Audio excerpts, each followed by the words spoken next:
Is it okay to question your senior pastor?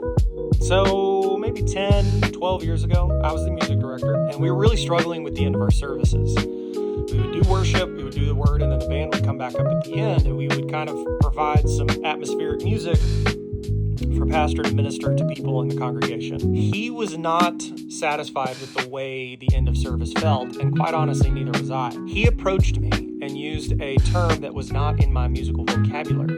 He said, the end of service feels like a funeral dirge. I don't know what a dirge is. And out of insecurity and a desire to be seen a certain way, I didn't ask any follow-up questions.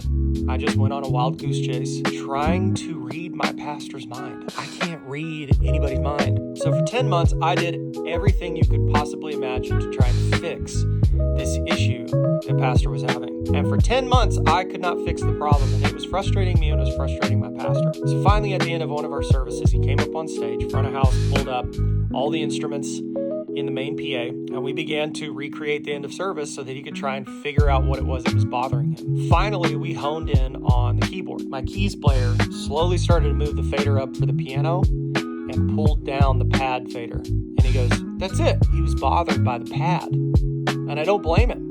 The majority of the sound that was coming out of the keyboard was just pads, just ambient, wishy-washy pads. It was really hard to hear any kind of chord definition, and it just sounded like this incessant humming ambient sound coming out of the keyboard. The moral of the story is, out of a desire to be seen a certain way, out of a lot of insecurity, and wanting to people please, I sent myself on a wild goose chase full of a bunch of unsuccessful attempts to fix a problem when all I needed to do was ask some clarifying questions.